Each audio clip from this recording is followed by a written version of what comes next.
네, 안녕하세요. 오늘 이제 BTS 이제 최적의 트레이딩 전략, 어떻게 보면 이제 시즌 1의 마지막 편입니다. 그래서 트레이딩을 위한 오늘 할 주제는 여러분들한테 좀 조언을 뭐 조언이라기보다는 좀 이런 것들을 좀 여러분들이 미리 좀 체크하셔서 트레이딩을 하시면 좀 좋을 것 같아가지고 일단 좀 간단하게 좀 말씀을 드려보도록 하겠습니다.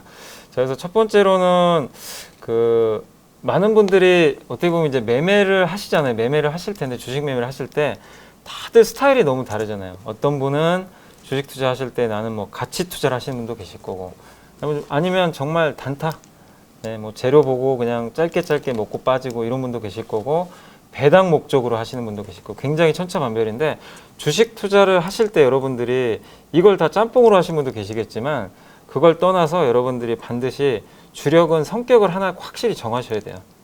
내가 가치 투자인지, 아니면 뭐 성장주 투자인지, 아니면은 뭐 나는 배당 목적인지, 아니면 난 재료 매매만 할 건지, 트레이딩만 할 건지, 여기에 대한 확실한, 그러니까 자기 정체성 확립이 좀 필요합니다. 그래서 첫 번째로 좀 생각하실 건, 네, 여러분들의 그 정체성이에요. 정체성. 네. 네. 이거를 반드시 여러분들이 확립을 하셔서 내가 그러니까 어떤 식으로 매매를 하는지를 반드시 좀 아셔야 됩니다. 내가 원하는 거. 예. 그게 그러니까 뭐 여러 가지가 있잖아요. 아까 설명드린 대로 나는 가치 투자. 가치 투자는 뭐예요? 저퍼주 뭐 이렇게 저평가된 것들 있죠. 모멘텀보다는 회사가 정말 싼 것들 이런 거 사는 거잖아요. 사가지고 가치가 쌀 때 사서 비쌀 때 파는 거죠. 예. 한참 뭐 예전에 2000년대에 많이 유행했던 거죠. 내가 가치 투자하면은 사실 그런 기업 발굴하면 돼요. 재무제표 보고, 예, 회사에 큰 문제 없으면 쌀 때 사가지고 기다리면 되는 거죠. 주로 장기 투자고, 아니면 뭐 진짜 나는 배당만 받겠다. 예. 배당이 목적이면 다른 거 보면 안 되겠죠. 예. 배당 많이 주는 거.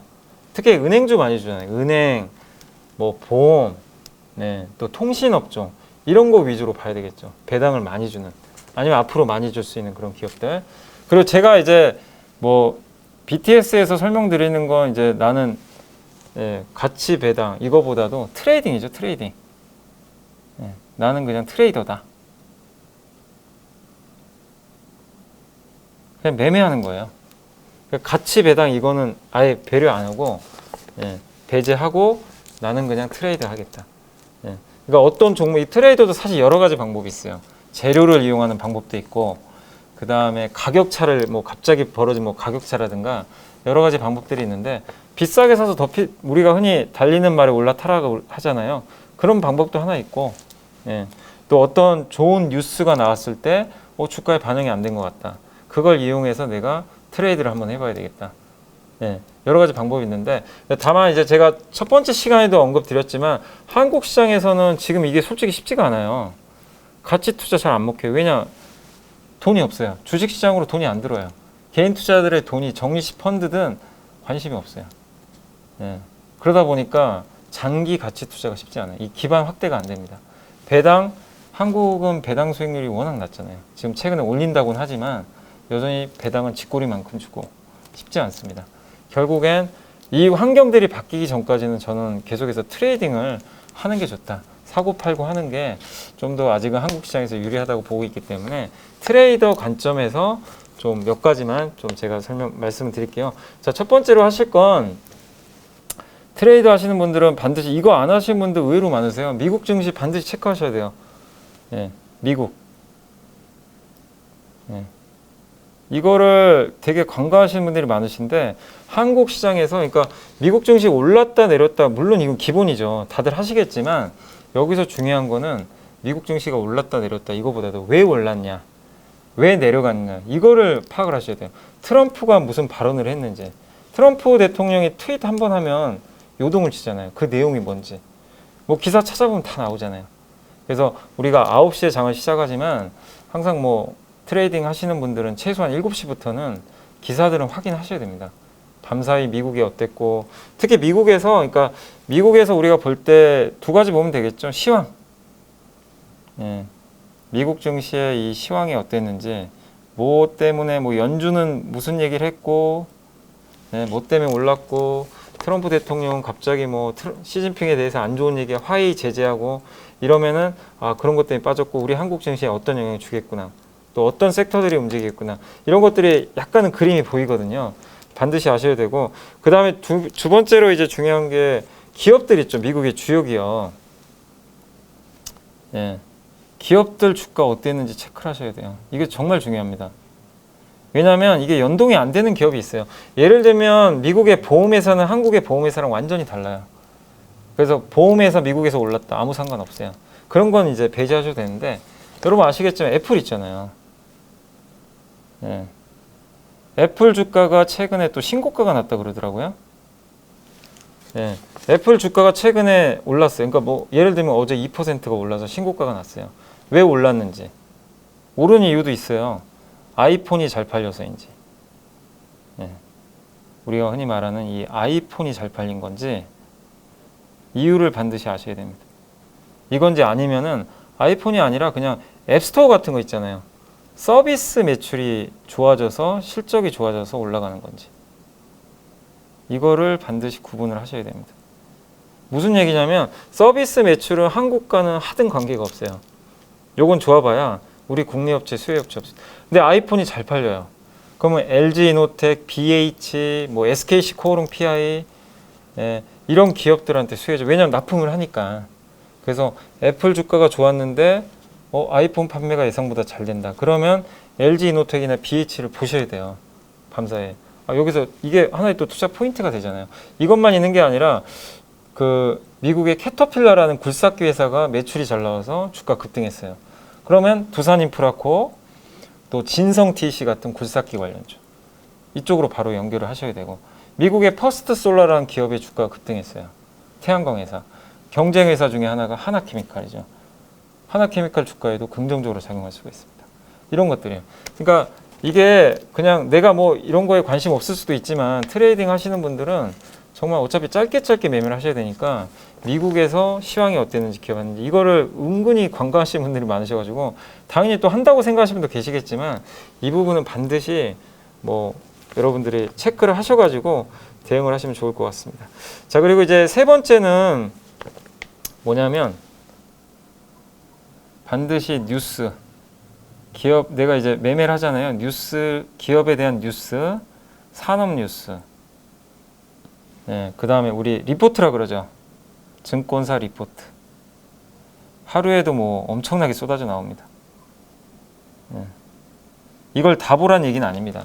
근데 내가 어떤 종목을 뭐 살려고 했다든지 전날 뭐 종목을 골라놨다고 쳐봐요. 뭐 예를 들면 내가 자동차를 좋아해요. 기아차를 막 사고 싶어요.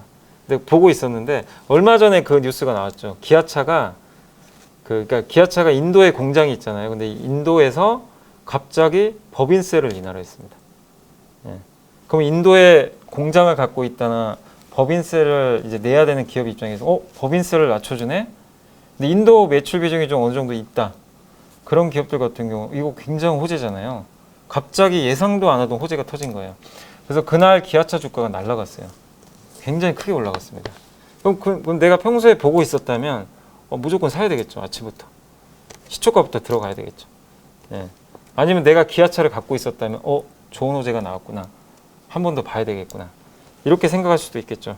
그래서 이 뉴스 리포트 또 리포트도 나와요. 리포트에서도 그 인도 법인세 인하에 대해서 저희 당사에서도 또 보고서가 하나 나왔거든요. 그 당시에 굉장히 긍정적으로. 그래서 주가도 움직였지만 어쨌든 그런 보고서까지도 같이 참고를 해주시면 좋을 것 같습니다. 그리고 또 이 뉴스나 리포트를 봐야 되는 이유 중에 하나가 폭탄 제거예요. 그러니까 지뢰를 우리가 피해야 됩니다. 우리가 이 시장을 보면은 하루에도 급나가는 종목이 정말 많이 나와요. 그걸 사실 폭탄을 피해야 되거든요. 근데 오늘 뭐가 나왔냐면 아모레지 아시죠? 아모레 퍼시픽 그룹이라 그러죠. 이 회사가 뭐 상속 관련해서 뭐 이슈로 뭐 그랬다고는 하는데 그건 뭐 팩트인지 모르겠어요. 그건 확실한 사실은 아니기 때문에.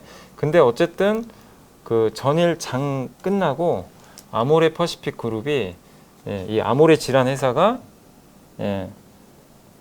전환 우선주를 발행을 했어요. 전환 우선주가 뭐냐면 그 유상증자랑 같은 게 우선주 아시죠? 우선주는 의결권이 없잖아요. 근데 이 우선주를 10년 후에 본주로 바꿀 수가 있어요. 700만 주. 이 공시가 갑자기 떠버렸어요. 이 공시가 뜬 거예요. 700만 주. 이 회사 전체 주식수가 8천만 주인데 700만 주면 8% 되나요? 9%? 9% 정도 주식수가 증가하는 거예요. 그러니까 주식수가 700만 주 늘어나는 거죠. 나중에. 10년 후라고 하더라도. 그래서 어떻게 되냐면 오늘 주가가 거의 제가 장중에 보니까 거의 10% 폭락을 했어요. 예. 장 초반엔 그렇게 많이 안 빠졌습니다. 근데 결국엔 주가가 그냥 난리가 나버렸죠. 오늘 증시가 급등했거든요. 좋은 장인데도 급락을 합니다. 이걸 챙겨 보셔야 돼요. 그리고 리포트가 다 나와요. 아모레지에 대해서 보고서가 나옵니다. 예. 거기에 대해서 뭐 부정적이든 긍정적이든 이거 보고 참고할 수가 있겠죠. 그러니까 내가 가지고 있는 종목, 내가 살려고 하는 종목에 대해서는 여러분들 평소에 관심 있으면 뉴스를 항상 아침에 장 시작 전에 아니 장 끝나고 나서라도 이걸 게을리하시면 안 돼요. 트레이드는 반드시 그렇게 하셔야 돼요. 좀 귀찮더라도 내가 평소에 관심 있는 종목들은 뭐 뉴스나 이벤트 없으면 상관없죠. 근데 이런 특히 좋은 이벤트도 물론 중요하지만 악재성 그 이벤트가 나왔다. 그러면은 여러분들이 그거를 그냥 절대로 간과하시면 안 됩니다. 예. 굉장히 크게 빠지는 경우들이 발생하니까 뭐 그런 것도 참고하시면 되겠고, 자 이제 마지막으로 그 하실 거는 이제 네 번째. 어쨌든 내가 매수를 했어요. 예. 종목을 샀다고 쳐봅시다. 예. 매수 후에 내가 어떻게 전략을 세울 거냐. 예. 매수 이후에 내가 어떤 식으로 한번 해볼 거냐. 간단히 제가 그림 한번 그려볼게요. 그림 그려보면 뭐 이건 이제 기아차입니다. 제가 그때 아까 법인세 잠깐 말씀드렸잖아요. 기아차 한번 설명드릴게요. 기아차라는 회사 주가가 이게 주가입니다. 이거 이제 기아차인데 기아차 주가가 어떤 식으로 움직였냐면 그 전에 주가가 이렇게 횡보하고 있었어요. 이런 식으로. 그냥 그려볼게요. 간단히. 이런 식으로 주가 별 변동이 없었어요. 횡보를 하고 있었는데 법인세 인하가 나오면서 그 당일날 주가가 이렇게 폭등을 합니다. 갭상승이 나오겠죠. 이걸 양봉이라고 할게요. 이렇게 갭상승이 크게 나왔어요. 그리고 나왔는데 그래서 뭐 만약에 내가 트레이더라면 법인세 인하 얘기를 듣고 시초가부터 샀겠죠. 매수를 할 수가 있겠죠. 근데 내가 매수를 했으면 여기가 굉장히 중요합니다. 이 시초가가. 이거를 깨면 사실 안 돼요. 양봉이 나왔을 때. 이걸 기준으로 놓고서요. 기준적으로 반드시 놓으셔야 됩니다. 주가가 그 후에 어떻게 움직였냐면 제가 그냥 그려볼게요. 간단하게. 요건 음봉이에요. 음봉. 그 다음에 도찌라 그러죠. 시초가와 종가가 같은 거. 그 다음에 여기 또 음봉이 또 나와요. 이런 식으로. 시초가는 안 깨요. 또 도치가 또 나와요. 그리고 또 도치 나와요. 근데 어떻게 됐느냐? 결국엔 주가가 어떤 식으로 됐냐면 이렇게 음봉이 나오면서 시초가에 거의 붙어버렸습니다. 여기까지 물론 볼 수도 있겠죠. 근데 이건 좋은 모습은 아니에요. 여기서 주가가 사실은 이렇게 갭상승 후에 재료가 나왔으면 위쪽에서 이렇게 움직여줘야 돼요. 힘이 없는 겁니다. 그리고 여기서 실제적으로 비중을 좀 줄이시는 게 맞고 다음날 어떻게 됐냐면 주가가 장대 음봉이 나와버렸어요. 이게 음봉입니다. 이날 마이너스 3.5% 하락을 했어요. 그리고 지금 최근에 시장이 올라가는데도 주가가 어떠냐면요. 못 가요. 오르다 내리다 오늘 또 빠졌죠. 가질문. 이 하향 패턴으로 계속 가고 있어요. 그러니까 중요한 게 뭐냐면 내가 매수를 잘했다고 하더라도 뭔가가 문제가 생기면 트레이더는 이게 장기 투자면 상관이 없는데 이상이 생겼다. 특히 시초가를 깬다. 과감하게 정리하셔야 됩니다. 아셨죠? 이건 잘못된 거예요. 뭔가가 아닌 거예요. 주가가 안 가요. 그리고 무너져 버리니까. 요거를 여러분들이 꼭 기억하셔야 되겠고, 그 다음에 이제 하나 더 말씀드리면, 이거 뭐 특정 종목은 아니고, 만약에 이제 이런 패턴도 있어요. 뭐 예를 들면 비슷합니다. 주가가 이렇게 횡보를 해요. 예를 들면 이렇게 횡보한다고 쳐봅시다. 횡보를 하는데 기아차처럼 호재가 터졌어요. 그래서 아침에 갭이 나왔어요. 시초가를 여기라고 해봅시다. 나왔는데 근데 얘는 기아차랑 반대로 음봉이 나왔어요. 뭐 예를 들면 이런 식으로 예, 뭐 이런 식의 음봉이 나왔어요. 시초가가 음봉 나왔다고 나쁜 건 아닙니다. 음봉 나오고 가는 경우도 되게 많아요. 이러면 상관이 없죠. 근데 주가가 뭐 예를 들면 뭐 도치가 나오면서 밀리진 않는데 계속 좀 지지부진해요. 예, 그러다가 주가가 여기 있죠. 여기서 중요한 게 뭐냐면 여기 이 주가가 과거에 보시면 이 박스권을 이렇게 그리잖아요. 예, 요 박스권 하단부 있죠. 이거를 깨면 안 돼요. 주가 못 갈 수도 있어요. 이렇게. 그러니까 여기가 양봉일 때는 여기를 기준으로 보셔야 되는데 음봉이면 일단 여기까지는 좀 열어놓으세요. 가는 경우도 생기니까. 근데 만약에 주가 빠져가지고 음봉으로 이렇게 뭐 이게 음봉입니다. 이렇게 깼다. 이거 반드시 손절하셔야 돼요. 어마어마한 하락이 나옵니다. 제가 엘리어트 파동이론에서 말씀드렸지만 하락 그 3파라 그러죠. 하락 3파. 예, 하락 3파가 제일 잔인한데 그런 파동이 나와버릴 수도 있어요. 이걸 깨는 순간. 그래서 반드시 이렇게 음봉인데 이런 구간을 깰 때는 여러분들이 정리를 꼭 하셔야 됩니다. 예, 이거를 꼭 염두를 해두세요.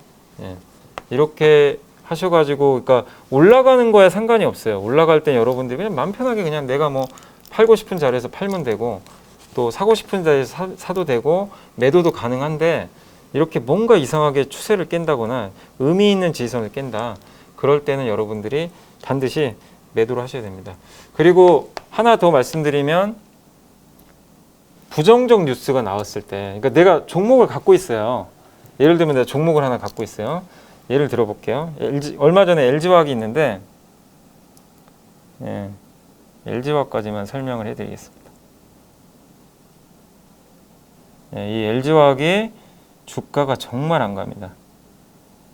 무슨 얘기냐면 LG화학 주가가 사실 되게 어떤 그림이냐면요. 되게 부진했어요. 시장과 상관없이. 9월 달에 장 좋은데도 안 갔어요. 이러고 있다가 갑자기 다음날 아침에요. 증권사에서 여기 보고서 있죠. 이 보고서가 쏟아졌습니다.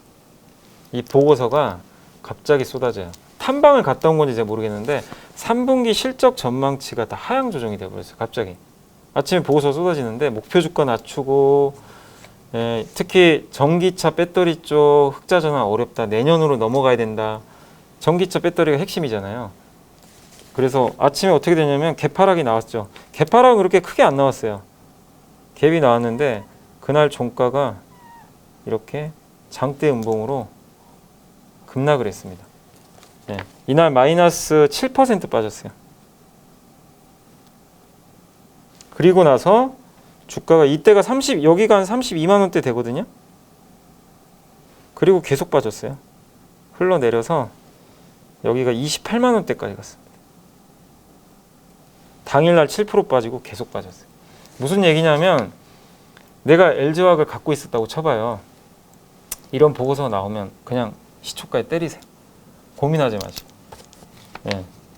모든 애널리스트들이 다 안 좋겠어요. 예.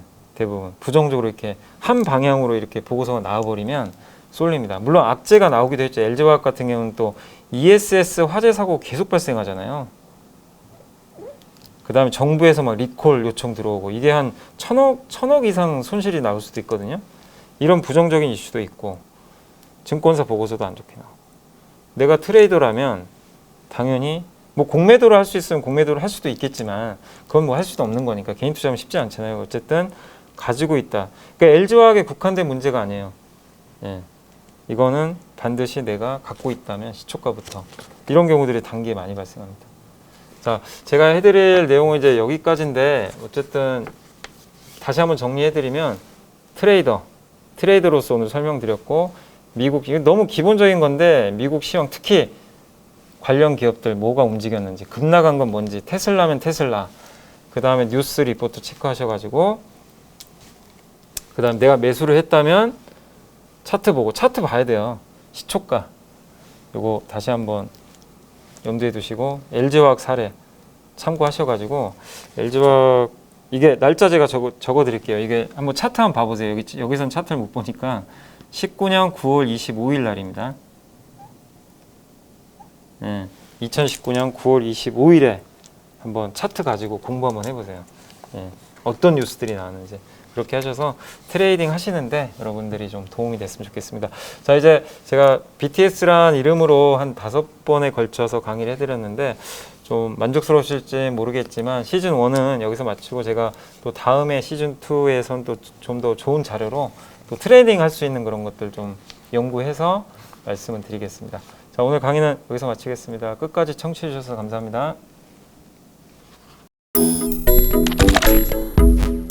Thank you.